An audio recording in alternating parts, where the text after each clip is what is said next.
All right. Welcome to the Moat. That was a great breakdown, Kyle. I love that. I love that intro video. But we're here to break down real business decisions and the problems behind them. I'm Sam Robinson. And I'm Kyle Harbaugh.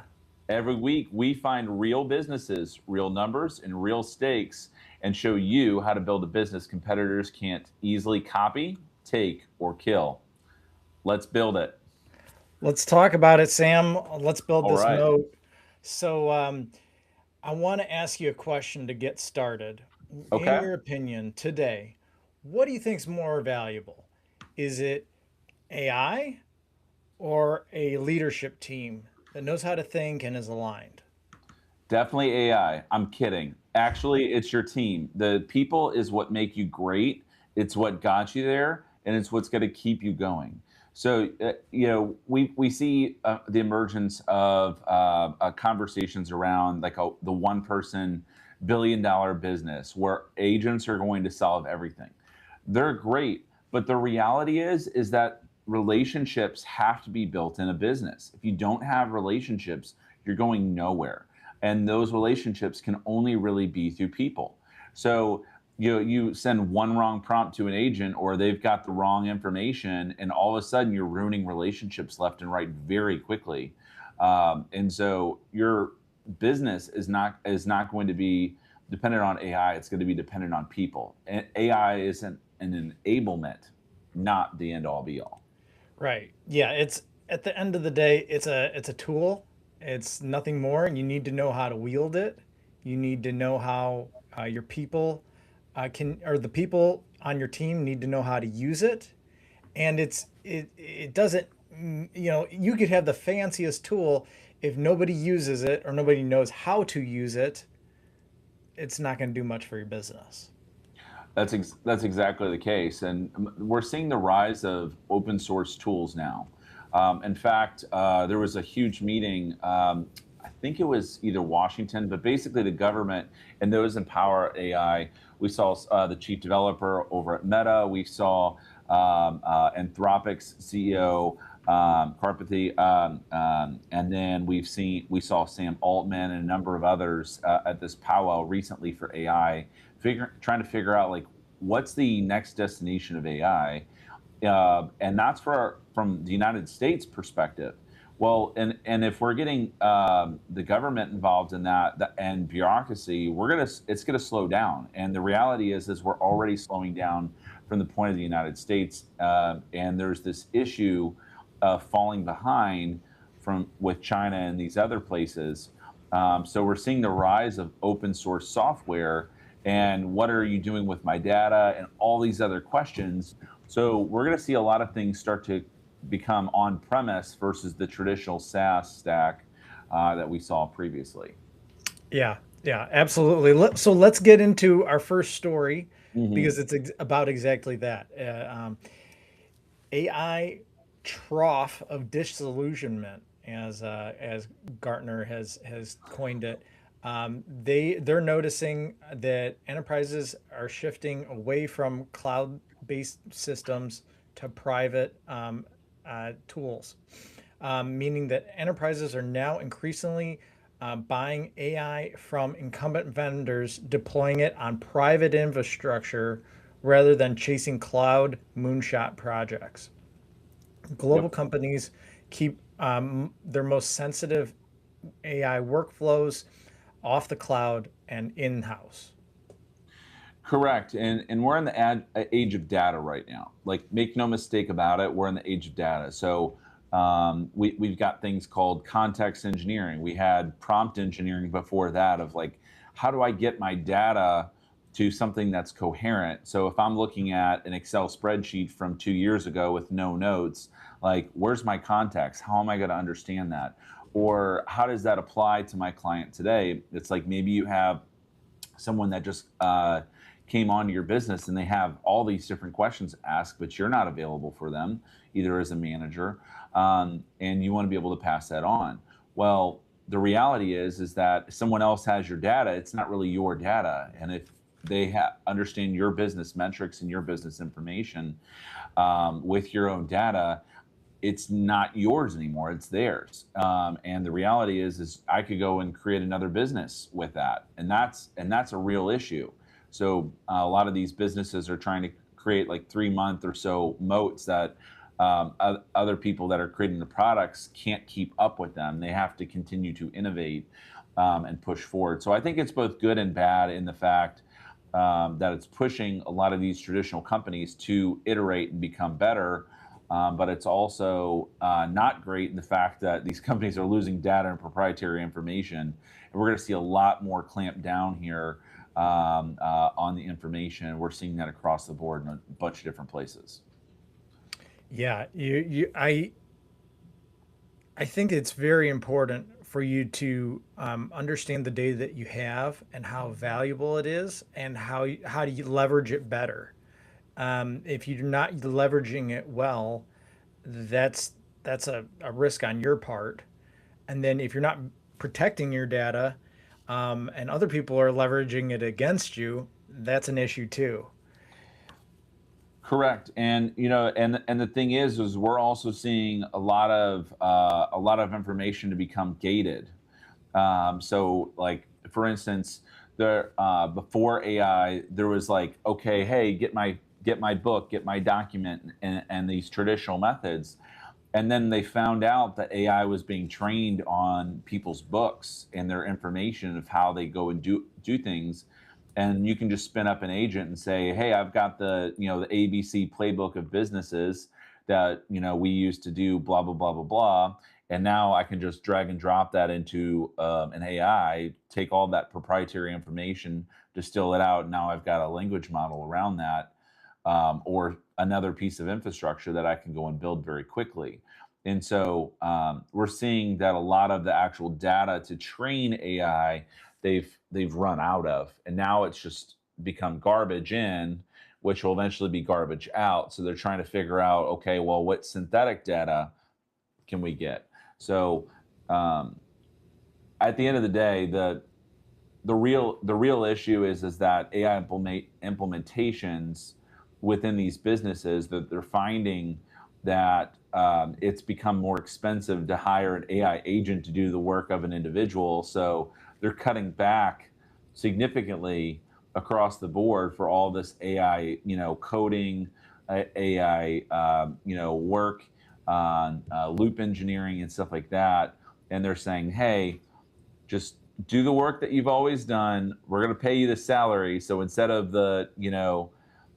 instead of $100,000 and letting you go and letting the AI do it, we're not going to, because that's going to cost us 300 or 400,000.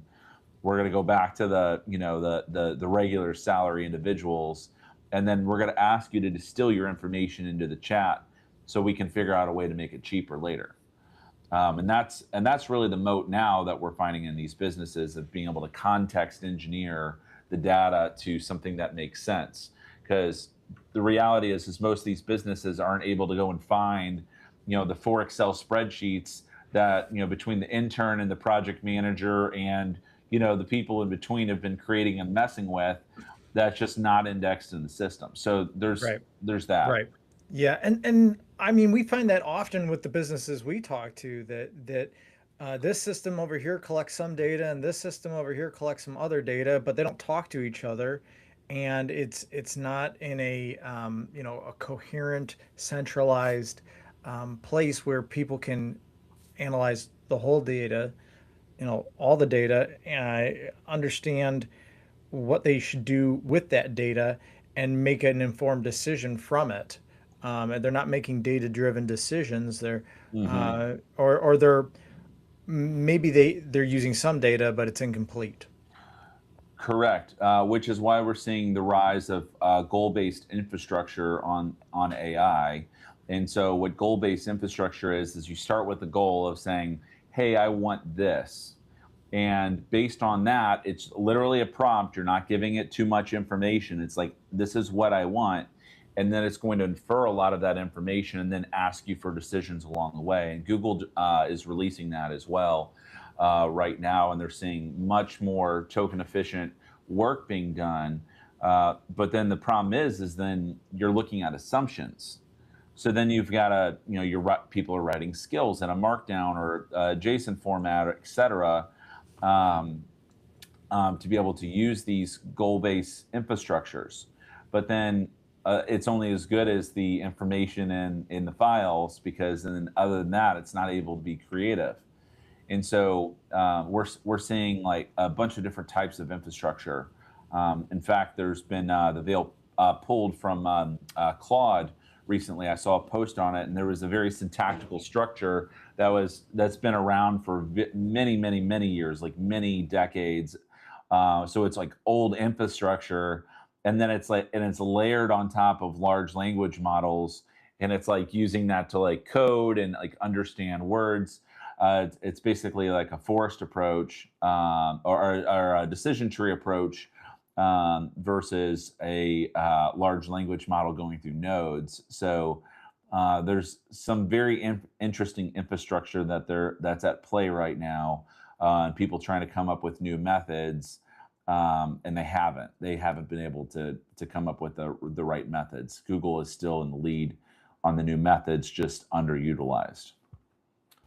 Interesting. Yeah, and I mean, there's a ton to build. I have a stat here that they believe the Gartner group, they believe that by 2029 that companies are going to spend over $750 billion in AI infrastructure. So that's a lot of money. There's a lot to build. There's a lot that that just hasn't been created yet, or they're gonna iterate on. But I think the big question is not so much the tool or the capability, but really getting your strategy right from the get-go, understanding um, where you are currently, where you want to go, and the steps necessary to get from point A to point B. Having that strategy correct, accurate, is going to be the most important. Otherwise you might be building something that's moving you in the wrong direction, and you're really just spinning your wheels. Again, a goal-based infrastructure. Yep. So let's say, for instance, let's say I was, a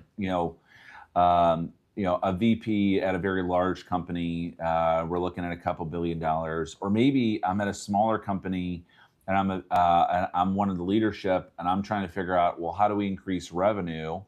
Our customers are generally unhappy, and they're not renewing as much, and we need to go back to the old customers. We need to increase revenue, or maybe I've got product erosion, or scope creep, and now it's people who don't use it as much. And so there's two main use cases that I would consider with AI. Number one, uh, one of the biggest cited issues across the board for any service-based business, no matter who you are. This is also on the product side. So when customers want to talk to you, or in just staying in front of your customers, it's communication. Yep. Communication is one of the single biggest breakdowns across the board. It's and I'll cite this as well. It's like I see this in James Pollard's newsletter for financial advisors, and I pay attention to that for a lot of the financial advisory firms. Thank you, James, for all of the work that you put on that. But I'm saying that, but I'm also saying that in manufacturing. I'm Mhm. also seeing that in tech businesses that are building and innovating as well. And I'm also seeing that in other smaller and larger businesses, that there's a breakdown of fundamental communication between not only you and your customer, but also internally in your team. You're just not communicating. So we had this thing called siloed projects within one of the companies I work for. And internally, they would build a siloed project. They wouldn't communicate with anybody. They would build a product, and they would hope for the best, and then would release it, and no one would like it because they built something that the world just didn't want, need, or understand. And so you got to have that aligned, but you also have to use communication as a way to remove friction and staying up to date and showing that you care. Yeah. No, that's a great point. I mean, that's like the number one issue in law firms. Clients don't feel communicated with. period, or they feel like when they do communicate with their attorney, they're it's over their head. Things aren't simplified. It's or the other issue is they have to reach out. Like there's no proactivity on the law firm's side of things. Hmm. It's they're always asking for an update, calling, looking for information, and they don't understand what the next step is. So, yeah, I mean, that's I think a really common problem in a lot of different industries. Correct. It's very much between like a tracking approach and a proactive approach.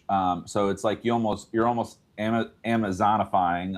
I'm using my own made up word there, but the fact is, it's like if I go on Amazon and I want to know exactly what's going on with the thing that I purchased, and I can go and track it and say, oh well, I can, I want to know where it is. Okay, cool. It's in transit. I should expect it. Blah blah blah blah blah. Right. And so I'm not going to go and send a message or anything like that of what's going on because I got the update and I got it when I wanted it and they weren't available, so I can go and track that.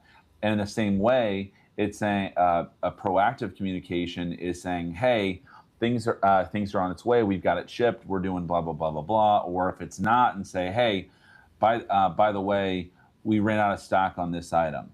I'm so sorry. I know this. I know this is what you ordered. I've got a few options for you if you want to try to get a different color or a different thing, or I can do a return, or throw in a gift. Showing something that you care, Right. even if something didn't go the right way. So if I was a financial advisor and I didn't have my plan ready and I need to push the meeting and say, look, hey, I'm so sorry. Your plan is very important to us. We have a few things that we still need to address and do. Do you mind if we push this meeting back a little bit so that way we can have everything the right way, the way that you had wanted and that we discussed? Absolutely, totally fine. Let's go ahead and push it back to whenever. And appreciating the fact that they're paying attention to it, even if, like, let's say, for instance, your lead planner quit, and now you're looking for a lead planner. That doesn't matter to them. The matter is that you do care and that you do want that, but you need to push it back because you're now trying to fill a position, or for whatever reason that might be. Yeah. Yeah. Yeah. That makes a lot of sense. And I think people can handle bad news. But when you like just don't have any kind of update, any kind of communication, that's when they start spinning really terrible stories about you and trying to make sense of the situation, and it doesn't go well. So it's better to speak out Mhm. and reach out and set the record straight than let them come up with their own narrative. Yeah, it's like I know you have a very optimistic nature. I have a very pessimistic nature, and it comes back to some realism there. But for like, if I've ordered something or I've asked something and it doesn't happen, like my mind immediately goes like, if it's Amazon, I don't have an update. I'm like, oh man, I wonder if like the truck overturned on the highway, and I'm just not getting this thing because that happened, or the factory burned down. Like I'm immediately going to the worst case scenario of like why they can't get it. Or I did have another friend of saying like, well, maybe they're just like out in Tahiti and they're having a great time and they just forgot about you. And I'm like, no, I'm just going to assume the worst and that they're having a really bad day. So then that makes me feel not bad about reaching out and be like, hey, are you okay? Making sure that they're taken care of versus they're choosing to neglect me. So I do think it's a very interesting approach how we fill in things that don't exist, maybe even create problems that don't exist too. And communication is a way to bridge that gap and eliminate any potential issues you would have simply because it's not something that you did, and but the customer had a different expectation. I'll provide one example, and then I'll kick it back to you, Kyle. I was reading an Amazon review. I was reading an Amazon review. Someone made a post, and I went to that exact product and looked at the Amazon review that they were showing. It was a 2 foot cable. It's like a USB C to HDMI, the cable. like did exactly what it said. The advertised was 2 foot. So this is a post I saw. I went on Amazon, looked at it myself, and I was like, this is actually kind of funny. But like, it was a 2 foot cable, advertised 2 feet. It said in the description that it was short, and even the review said this is a short cable. If you need something longer, there is options, and they literally had other options that they defaulted to. The person decided that they wanted the 2 foot cable specifically, bought it, came back, and out of 5 stars, they reviewed it 3, and they said, "Hey, the cable works great. It's just too short." And I'm like, okay, maybe you just don't sell the 2 foot cable anymore because it's tanking your ratings. But the reality is that people have unwritten expectations that even if you've described what's going to happen, they're going to fill that in with their own expectations. So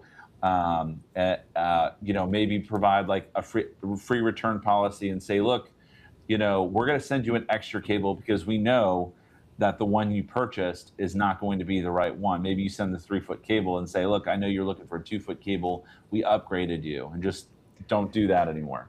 So That's there's not a all these bad idea. psychographics to think through when you're selling something.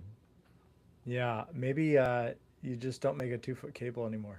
I don't know. We're a foot short and a day early.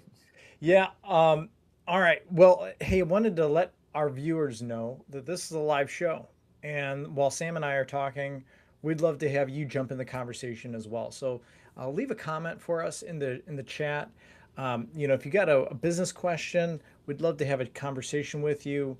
If you have a business and you're wondering about something specific in that business, we'd love to solve that problem in real time. And if you don't want to talk about it openly, we're more than happy to have a conversation privately. I'm going to leave a link in here so you can speak with our team. So you can find that in the chat now, and have a conversation with somebody on our team, and we'll let you know if we're a good fit, if we can help you out, or if we know somebody who can help you. So yeah, let's jump into our other topic here. Let's talk about GitLab. So GitLab is a DevOps um, uh, uh, platform. They basically they help developers actually ship code and things like that. They have exited 22 countries and restructured the business for agentic AI. They flattened management by up to 3 layers and exited 22 countries, like I said. They deployed AI agents to automate code reviews and approvals. The company is betting that a leaner, faster, AI augmented organization outperforms their old business model. Interesting. Okay, so so you said GitLab, right? Not GitHub, Yes, but GitLab. Okay. GitLab. Hmm. It's interesting. It's here's my joke of the day. It's a committed relationship. For those that are developers, you got to commit. Um, so anyway, one of the, and I just, while you were talking through that, I quickly looked up and via Google, one thing's pretty interesting here. They are backed by Alphabet, which is Google's parent company. Right. And it's interesting that these larger companies are trying to invest into the future, because it's like, okay, I've got my Moat, I know what we're doing, we're moving, but some of these additional purchases can be very lucrative for a business. That's right up there, for instance, like Facebook and Snapchat and Instagram, and those acquisitions Right. being good for them too. So okay, so what are your thoughts with GitLab? I mean, I I think it's a really interesting move that they basically they flattened their organizational structure. So, things there's less like silos, and so I think that's really good to make faster decisions. to get the information to the people that need it so that they can make decisions.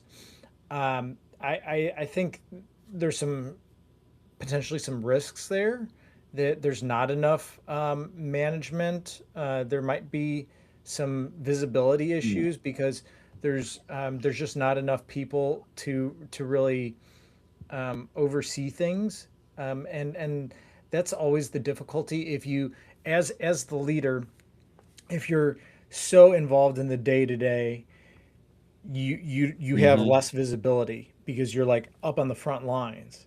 But if you're way back, removed from the front lines, then you have other issues because you're just so far removed from the situation, and you're not getting information like as timely as you might if you were more towards the middle. So finding that balance of not being too upfront, but not being too far back is really really important. And you need to be able to move quickly. I mean, they're in a very growing and fast moving area. I mean, Mm-hmm. now that people can deploy code with all these AI tools, um, it's I think it's something that their business model has shifted, and so I think it's a smart move. But we'll see if they did it right, or if they they got some more adjustments to make. Yeah, and it's interesting. So, here's the reality. As a business owner, I'm calling it enablement. Technology is an enablement for a business. Yeah, So the reality is that if I'm running a business, I don't technically need a computer for a lot of things. I could correct. I could make hand-drawn pictures for my illustrations with big Sharpie markers and go out and sell something without tech. I don't need tech for a lot of different businesses. And in fact, most of these businesses that are out there right now, I'm not talking about the leading ones right now. Tech is a huge piece in even the S&P 500. Nevertheless, your local markets and new innovation. But one thing that's really interesting is that if you take the enablement out, okay, the amount of enablement out, you're really going back to a time where a lot of these businesses were not making as much money. Right. And so their question is, why did they not make as much money? Well, they enabled their people and their systems and the information to be able to make more intelligent decisions, to be able to say, like, I remember there's this commercial going around of like the one of the very first uh, uh, commercials of Excel, um, and these two guys are in an elevator and they've got a laptop, and they say, dude, we haven't even done the presentation. We haven't like gotten the data, like we haven't done anything with it. He's like, hold on, bro, I've got this. Literally like goes and like puts the data in real quick, like makes a table and makes it like a different color. And they're like, and then basically saves it, and it's like, now we've got a presentation. He's like, you got to be kidding me. And he's like, that would have taken all this time. And I'm like, yeah, before I would have had to go and like draw it, like make illustrations of it, like make it for everybody. And then you can just like put it in there, plug it in, be done with it. So I see it as an enablement to be able to move faster, to enable your people to do greater things as a lever in your business.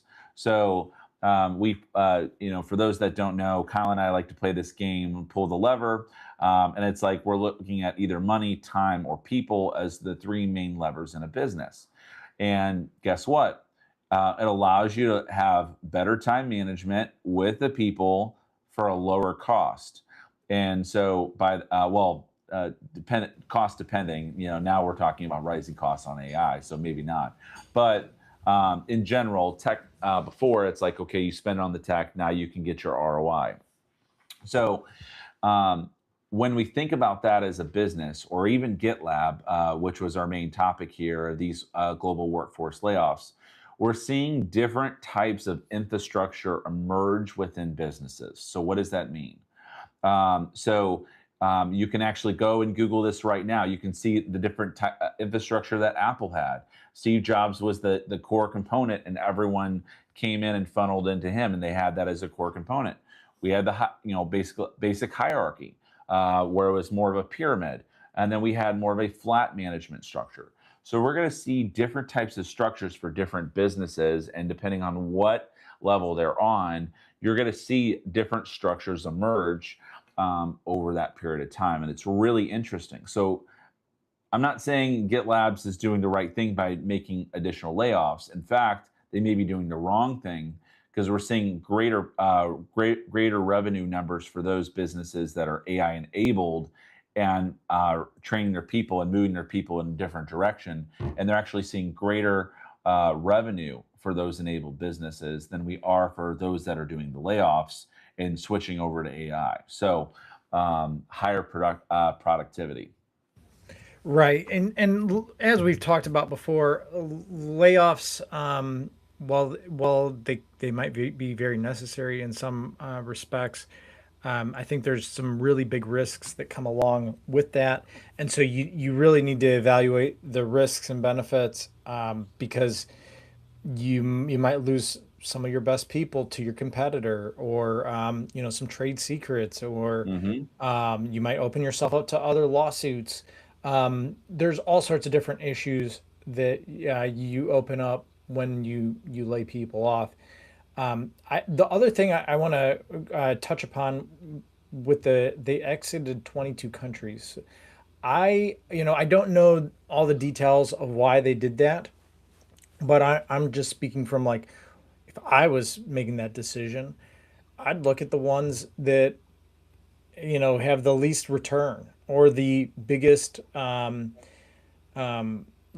obstacles to work in those countries. Maybe they have a lot of regulation. They're difficult to work with. We have to have special, you know, we have to treat that customer special in a certain way, and it's the juice isn't worth the squeeze. And so, um, I think there could be some very good reasons why you might want to not work in certain countries, especially if you're this big global entity like GitHub or Um, GitLab. Yeah, and that same piece, depending on what type of business you are, you may not want to enter, specific markets. The IP you have, your ideal customer profile, they may not match up. The market may not have that type of demand, or maybe after you've done your analysis, there's a huge demand, greater than your current country that you're doing business in. You're like, well, that's easy to get into, and you get into it. All of a sudden, you got higher profits, Right. and greater customers, simply because they wanted that, and they've been looking for it, and they didn't have it before. Yeah. Um, That, and that that's so a you great really have point. to pay attention to that. Yeah, and I mean we've done that for our clients. Like, hey, you're serving this client not so great. This client's like A tier. Like, how do we shift things? Your networking, your marketing, your messaging, all that to serve more of these clients, these really good ones, and let's not waste your time on these clients that are grumpy and hard to work with. Exactly.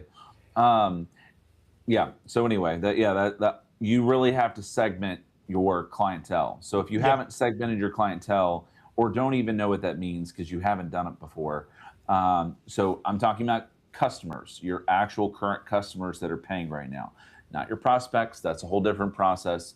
But you have to look at, again, juice worth squeeze. If I'm putting that in real numbers, I'm going to receive my cost per customer acquisition, my customer acquisition cost. I'm gonna look at my lifetime value. Those are two major ones that we're seeing right now that are becoming more popular. But then we also are looking at, okay, well, how much money am I spending to not just acquire that customer, but to serve? So I Yep. look at basically the cost to serve. the cost to serve ratio. So it's like, okay, if I'm making $100,000 and it costs me 110, that's not profit. That's an expense. It's like time to get rid of them. We're trying to figure out what ways that we can raise the revenue, increase that profit margin. Yep. And it really, and in business, it comes down to one simple thing for things like this. Is it profitable? You're not in business if you're not making money. If you don't make money, you're not in business. That's just plain and simple. And so if you're having to spend more to get a customer and then you're spending more to keep that customer, you're really not making anything. It's what you keep at the end of the day. So if you play for keeps, you got to be able to keep it. And if you can't keep it, there's no point in spending the money or going out and getting something if you can't keep the money. Unless there's a long-term play out there where you're going to be able to keep more of it just by putting something more up front. As far as the business is concerned, maybe you've got to buy new equipment from a manufacturing standpoint to be able to go and manufacture certain things. Maybe you got to go and front the tech and technology so you don't have to, you can decrease your spending. One particular instance of that is local AI. It's something that we've done, we continue to do, can do for what we have. So it also depends on what you're really needing to spend to be able to get your return on investment in your company. Yeah, yeah, those are great points, and let's give kind of the moat lesson here for this topic. So GitLab, they made a bold bet: fewer people, more leverage, a flatter organization. They can make faster decisions. If your org chart is a moat for your competitors, you have a liability. Simplicity is a competitive advantage, and most leaders drastically underestimate this. I think having a very aligned and communicative team is extremely valuable, and it is often underestimated. And on that same piece, as far as I would say like an added moat lesson is that in your business, your people are the business. I mean, it's a reality. Like they work there, they are your business, and that comes with the good, the bad, and the ugly, as well as the superstars. There's superstars out there within your business, and just don't make those cuts. Don't cut the superstars. If you got a superstar in a position that you need to eliminate because something's happening, you need to put that superstar in a new position. You need to keep those people. You need to protect them with everything you have.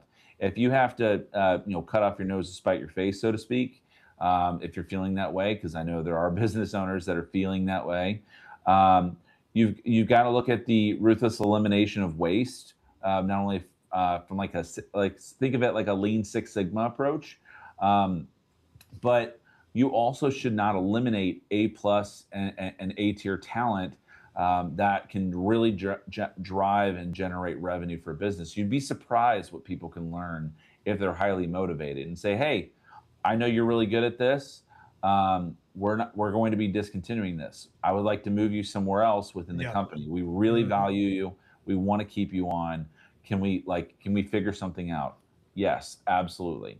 And maybe you have, and at that point in time, you need to renegotiate, but you need to, if they do leave, you need to leave on the best of terms, not on the worst of terms, like most companies do. Cutting your access and saying goodbye. It's not a great idea. Yeah, yeah. Now you have an A tier player who is got an Not axe coming to back. grind. Yeah, Yeah. and they kind of want revenge. They're like, man, these guys burned me, and so, you might make yourself a new enemy, and so that's not good. And also you got lucky. You found that that A plus talent, that person who's motivated, who is creative, who's naturally driving the business forward, and you acquired them, and that's a huge loss if you cut them. And so you keep them, repurpose their skills, and move your business forward as it makes sense. Sam, I realized that I didn't read the Moat lesson for the first one, so I want to read that real fast.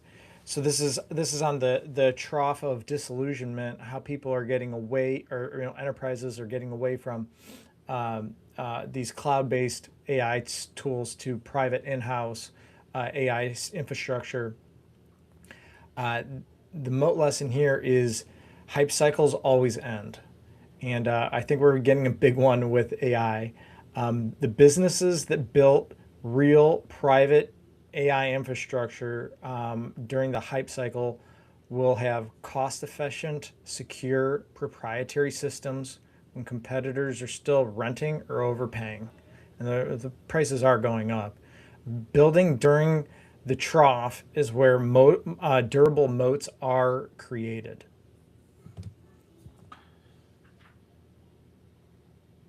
Correct. I would also say, there is so there's the rule. Basically, the three things that you can do to get ahead and win. Um, Two that I like. The last one I hate. I Mm. do not recommend. This is actually from a movie. So you could either be first, you can be better, or in this case, the quote was smarter. And then the third one, which I don't like, is cheat. I do Mhm. not recommend that. So if and so how I break that down, especially if you're building a moat, is you can be first, but then that only gets you so far. It gets you basically out in front of the pack. Then you have to have what's called execution. There's different types of it. There's strategic execution. Then I also have what's called ruthless execution, when things get tough. That you have to really, like, you got to be laser focused. You can't have all these things on the side, and you've really got to figure out how to move the ticker forward. But there's different methods and different ways, but those are two broad ways on which to consider it. But if you're in a business and you were first, and now you're seeing competitors, you are no longer in what's called a blue ocean. So Mhm. if you haven't read Yep. the book, the blue ocean strategy, point is to be in the blue ocean, not the red Red ocean Ocean. where all the sharks are, where all the revenue, and you only got so much market share, and it's diminishing because you have more players. And we're seeing that across the board, especially in the financial sectors. But we're also seeing that in a lot of the technology modes, because anyone, like, I was literally saw a 5-year-old make a software product using vibe coding. Wow. I was watching that, and I was like, all right, well, clearly, the AI is more intelligent than a 5-year-old, to be able to do all this stuff that I had to sit there and learn either from a book, online, and through my own experience. And that was very humbling to watch that. And I said, but I also think that's really cool, from these businesses. So the question is really, how do you build a moat? So you become first, but then you have to out execute and continue to out innovate, to stay ahead. Yeah. The only way to do that is to continue to execute. Like, you have to be active. You can't just have ideas and spread them out there anymore. Like, you've got to not just build. So you got to go from building to a finalization of a product to actually selling that product in the market that actually has that demand. If you're just always in build mode and never in sell, like in relational mode, Hmm. you're always going to lose cash. It's just the name of the game. Yeah, no, that's a really good point. There's multiple aspects, and I see people get very focused on this one element or a couple elements of the business, and there's 12 key areas. There's all sorts of different things you need to keep track of, and if you can't keep track of it all, things are going to naturally fall through the cracks, and you're going to be focused on some things and neglecting other things. Correct. And there's many different aspects of business. So if you're not paying attention to certain things, you're leaving those on the wayside. And if those happen to be one of the three major levers, so time, money, and people, then it's really going to hurt your business. Yeah. If you have, you're not paying attention to emerging technology, and you have a competitor that does all the exact same things as you, same copy of products, same different things, just different packaging and different method, culture, but they're now enabled with technology. they're going to pull ahead of you. That's just Yep. reality, They, because they can now get they it done understand faster. they can get it done faster, and that their people are enabled to do those things with higher quality, more precision, and getting it done faster, both on different fronts, communication being one of them. Yep. So it's about that enablement for your people. But if you don't even have people and you can't keep your people, you've got a whole different host of problems. You're not just aligned; you're completely broken. You've Right. got no foundation. Right. Yeah. All right. Sam, let's get into our three levers. Okay. There's three things you need to be a very good steward of as a business owner: time, money, and people. For this first one, all these, big enterprises moving away from cloud infrastructure into private, local AI infrastructure. What do you think the play is there? Time, money, or people? Well, it's a data play. So the real issue right now is being able to spend that money, and partitioning that money off to be able to spend, to be able to pull it in house. Because the reality is you have to buy assets to be able to store all that digital and proprietary information. Depending on Right. the size of your business, you're probably looking at easily six figures, Oh yeah. if not way more than that. And if you wanted to have a developer come in and do it, you're looking at somewhere close to seven or eight figures, depending on how large your organization is. If you're a very small company and you're looking at maybe like, okay, well, I only have about a million or 2 million, maybe even 10 million of revenue, that's not going to necessarily be the case. But especially if you already have the assets that you can partition off, but then those assets are being used constantly. So again, this is going to be a money play right now for businesses that had dry powder on the side. They've got to go back to the drawing board for enablement, because the AI that they're using right now, they're using that data. The cost is going to skyrocket. Literally, people are. I'm seeing reports of numbers of what this actually could cost, in basically the five-figure range, very easily, just for one person. Nevertheless, people that are deploying all these crazy agents and spending like literally millions of dollars just from one person doing what's called an agent swarm. So if you have your own local infrastructure, you're basically just paying for electricity and the cost of that final product that you purchased. So you leave it there, you let it you're able to process it, but in the same respect, you've brought it offline, and it's not, someone else isn't using your data. Right. I'm still a proponent of cloud-based infrastructure, but not cloud-based usage for generative purposes and compute power. Okay. Yeah. I would agree, but I'm also gonna say that it's you got to steward your people well here too, because like we talked about earlier, um, this only works if your people are coming along and are enabled well. So while I agree, you're not going to have the infrastructure if you don't buy it. You got to also train your people how to use it. So both are important. From the GitLab example, what do you think, Sam? Time, money, or people? Well, they did the layoffs, and with layoffs come corporate, or basically your knowledge base decreasing. A lot of Yeah. the data, information, standard operating procedures, and things that you do live in the minds of your people. If Right. you're cutting those people, you've got to get that information fast. You've got to figure out how to document it, and have ways in which you're documenting. Because if you let them go, the reality is that you've got that corporate knowledge gone. Yeah. The And also you the and also the second biggest issue that businesses are not paying attention to, and this is something that I've talked about before, is that when that institutional knowledge comes up and is used, it's not being documented. And mhm. that's one of the biggest issues, because guess what? Someone moves up into a new role, something changes, that institutional knowledge gets forgotten, because it's got to make room for the new knowledge that they've got to do on the new team. Oh yeah, So that's a good point. That's a so good you're point. you're you're losing now. You've got a huge knowledge leak within your business. Most do. I would say a vast majority, like 99% of them do. Like even if you've got SOPs, it's like one of the quickest wins that you can do on the enablement if you're really paying attention to your data. It really is. But yeah, people. Okay. Yeah. And along with, I'll also say people, but I see it from another aspect that's a big risk is loss of culture. I think you're disrupting your culture. And even if you only cut your bad people and, everybody's more focused and aligned now, and you're in less countries and things are just running better.